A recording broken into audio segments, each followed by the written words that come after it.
We often think that the greatest threat to our health comes from eating greasy, processed junk food.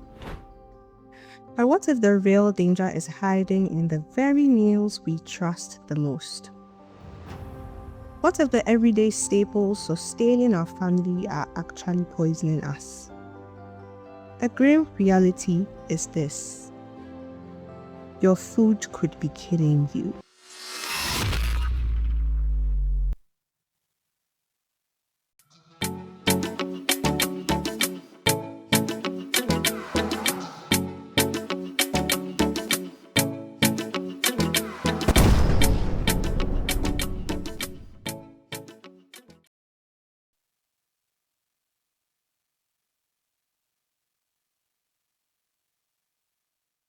Every year, a silent emergency unfolds across Ghana.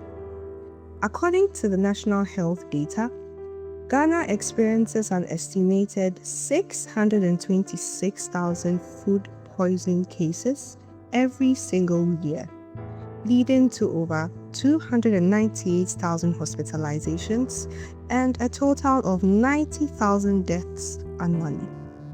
These 90,000 deaths aren't the result of a single mistake. They are the end product of a process that begins long before food reaches your plate. It starts at the source, where the pressure to produce outweighs the need for safety. We are often told to eat more fresh produce to stay healthy, but data shows us otherwise.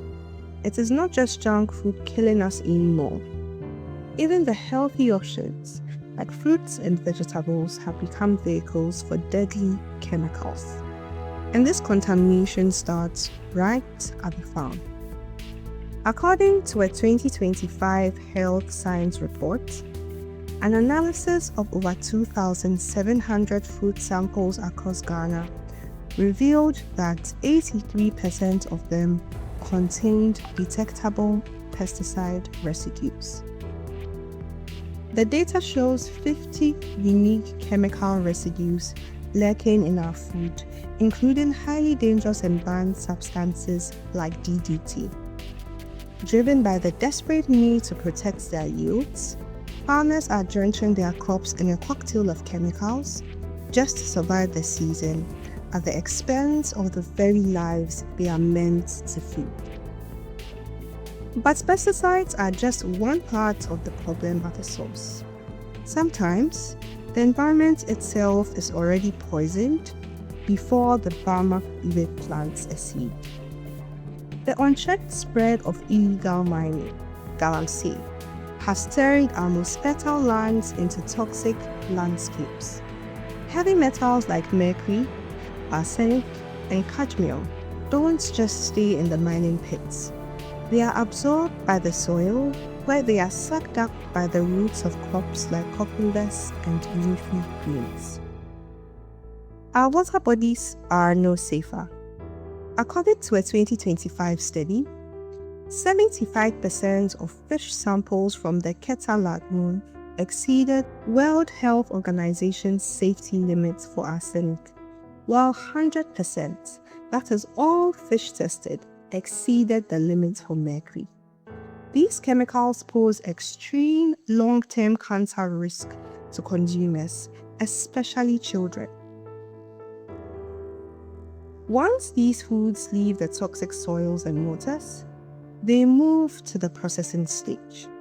And this is where human greed introduces a whole new set of dangers. At the processing level, intentional adulteration is happening every day for profit. Take our palm oil. Studies reveal that unscrupulous producers are lacing this oil with Sudan IV dye.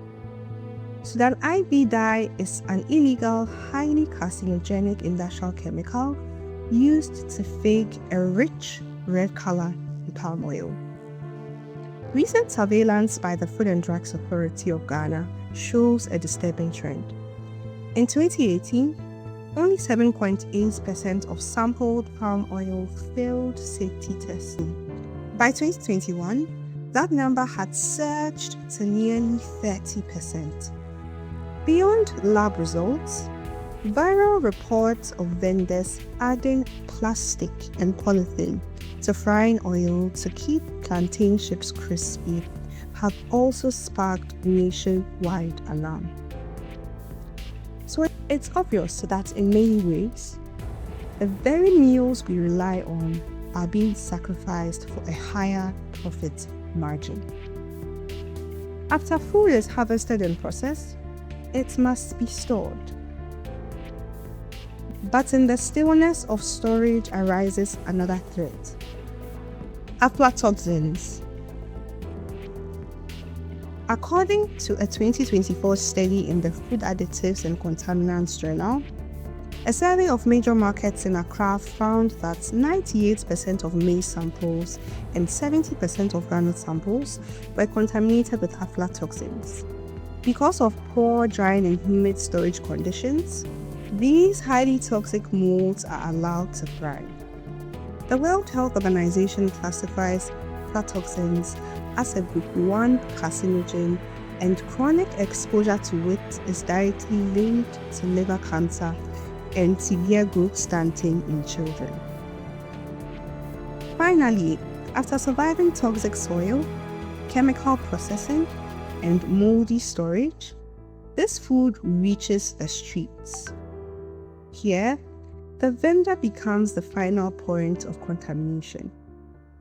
We consumers often judge the safety of street food by its neatness, that is, physical tidiness of the vendor, or the colorful display.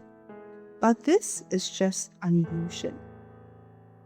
Vendors put on a front stage show of cleanliness, but lack real safety infrastructure behind the scenes. The data is damning. A recent survey in the Volta region found that almost 71% of street food vendors did not consistently wash their hands before handling food, despite knowing the hygiene rules. The gap between knowing about food safety and actually practicing it means that meals are routinely infected with E. coli and Salmonella right before they are handed to the consumer. When you step back and look at this entire journey, terrifying unbroken loop emerges. From the farm's pesticides and the environmental crisis of galamsey, through the processing deception of Sudan ivy dye and the aflatoxins of storage, to vendor contamination, every threat eventually lands on the consumer's plate. It is a continuous, unbroken chain of contamination. So if the dangers are so obvious across every step of this cycle, why hasn't it been fixed? The answer lies in how our country regulates this chain. Right now, our defense is split into a dozen uncoordinated fragments. We have the Food and Drugs Authority regulating safety, the Ghana Standard Authority regulating standards, while the Environmental Protection Agency and the Ministry of Food and Agriculture manage environmental and agricultural issues. But they mostly work in isolation. These institutions and many more agencies hold individual pieces of the puzzle which do not align. We cannot fix a continuous contamination chain with periodic raids or random sample testing. Real safety requires interagency data integration and a unified mandate that tracks our food from the soil and water, through the market, right down to the street side vendor. We need one unbroken chain of accountability, because right now, from the farm to the market to your plate, the very food meant to sustain you could be killing you.